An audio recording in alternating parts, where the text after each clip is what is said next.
Assalamualaikum warahmatullahi wabarakatuh. Perkenalkan, kami dari kelompok 3 ingin mempresentasikan hasil kerja kelompok kami yang berjudul Konsep Dasar dan Perkembangan Pendidikan Inklusif dari mata kuliah Pendidikan Inklusif yang diampu oleh Ibu Mirnawati MPD, dan kami beranggotakan 2 orang, yaitu Rifal Azmi dan saya sendiri, Melisa Anggraini. Konsep dasar pendidikan inklusif. Pendidikan inklusif adalah pendidikan yang terbuka dan ramah terhadap pembelajaran dengan mengedepankan tindakan menghargai dan merangkul perbedaan. Untuk itu, pendidikan inklusif dipahami sebagai sebuah pendekatan yang berusaha mentransformasi sistem pendidikan dengan meniadakan hambatan yang dapat menghalangi setiap individu siswa untuk berpartisipasi penuh dalam pendidikan yang dilengkapi dengan layanan pendukung. Tujuan pendidikan inklusif. 1. Memastikan bahwa semua anak memiliki akses terhadap pendidikan yang terjangkau, efektif, relevan, dan tepat dalam wilayah tempat tinggalnya. 2. Memastikan semua pihak untuk menciptakan lingkungan belajar yang kondusif agar seluruh anak terlibat dalam proses pembelajaran. Jadi, inklusif dalam pendidikan merupakan proses peningkatan partisipasi siswa dan mengurangi keterpisahannya dari budaya, kurikulum, dan komunitas sekolah setempat. Prinsip pendidikan inklusif. 1. Terbuka, adil, tanpa diskriminasi. 2. Peka terhadap setiap perbedaan. 3. Relevan dan akomodatif terhadap cara belajar. 4. Berpusat pada kebutuhan dan keunikan setiap individu peserta didik. 5. Inovatif dan fleksibel. 6. Kerjasama dan saling mengupayakan bantuan. 7.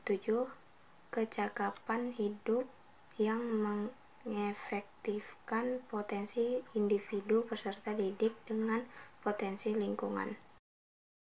Prinsip-prinsip penyelenggaraan pendidikan inklusif. 1. Pendidikan yang ramah lingkungan. Pembelajaran yang ramah berarti ramah terhadap peserta didik dan pendidik, yaitu anak dan guru belajar bersama sebagai suatu komunitas belajar. Menempatkan anak sebagai pusat pembelajaran, mendorong partisipasi anak dalam belajar, dan guru memiliki minat untuk memberikan layanan pendidikan yang terbaik. 2. Mengakomodasi kebutuhan peserta didik. Merupakan salah satu upaya meningkatkan kualitas pendidikan. Oleh karenanya, diharapkan sekolah penyelenggara harus dapat mengakomodasi kebutuhan setiap peserta didik dengan cara sebagai berikut. A. Memperhatikan kondisi peserta didik, yaitu kemampuan dan kebutuhan yang berbeda-beda serta gaya dan tingkat belajar yang berbeda. B. Menggunakan kurikulum yang fleksibel. C. Menggunakan metodologi pembelajaran bervariasi. D. Memanfaatkan lingkungan sekitar sebagai sumber belajar. E. Melakukan kerjasama dengan berbagai pihak yang terkait.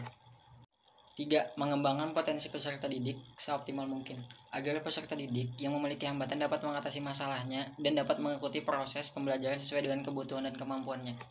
Sebagai wadah yang ideal, pendidikan inklusif memiliki 4 karakteristik makna, yaitu 1. Pendidikan inklusif adalah proses yang berjalan terus dalam usaha menemukan cara merespon keragaman individu anak. 2. Pendidikan inklusif berarti memperdulikan cara-cara untuk meruntuhkan hambatan-hambatan anak dalam belajar. 3. Pendidikan inklusif membawa makna bahwa anak kecil yang hadir di sekolah berpartisipasi dan mendapatkan hasil belajar yang bermakna dalam hidupnya. 4. Pendidikan inklusif diperuntukkan utamanya bagi anak-anak yang tergolong marginal, eksklusif, dan membutuhkan layanan pendidikan khusus dalam belajar. Perkembangan pendidikan inklusif. Kementerian Pendidikan dan Kebudayaan lewat Diknaker Jenderal Pendidikan Dasar dan Menengah Dirjen Dikdasmen merilis data bahwa dari 514 kabupaten atau kota di seluruh tanah air, masih terdapat 62 kabupaten yang belum memiliki SLB. Lebih lanjut, disampaikan bahwa dari 1,6 juta anak berkebutuhan khusus di Indonesia, baru 18% yang sudah mendapatkan layanan pendidikan inklusi. sekitar 115.000 anak berkebutuhan khusus bersekolah di SLB, sedangkan ABK yang bersekolah di sekolah reguler pelaksana sekolah inklusi berjumlah sekitar 299.000. Data tersebut kami dapat dari blog Kemendikbud 2017. Dan untuk menjalankan amanah undang-undang pemerintah melakukan berbagai upaya agar penyelenggaraan pendidikan inklusif terus digalangkan di berbagai daerah di Indonesia, termasuk dengan memberikan piagam penghargaan bagi provinsi dan kabupaten atau kota yang mendeklarasikan diri menjadi penyelenggara pendidikan inklusif. Kesimpulannya, pendidikan inklusif adalah pendidikan reguler yang disesuaikan dengan kebutuhan peserta didik yang memiliki kelainan dan atau memiliki potensi kecerdasan dan bakat istimewa pada sekolah reguler dalam suatu kesatuan yang sistematik. Pendidikan inklusif mengakomodasi semua anak berkebutuhan khusus yang mempunyai IQ normal, diperuntukkan bagi yang memiliki kelainan, bakat istimewa, kecerdasan istimewa, dan atau yang memerlukan pendidikan layanan khusus.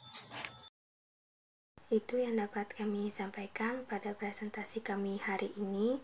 Jika terdapat kesalahan kata maupun pengucapan, kami meminta maaf yang sebesar-besarnya. Saya tutup dengan Assalamualaikum warahmatullahi wabarakatuh.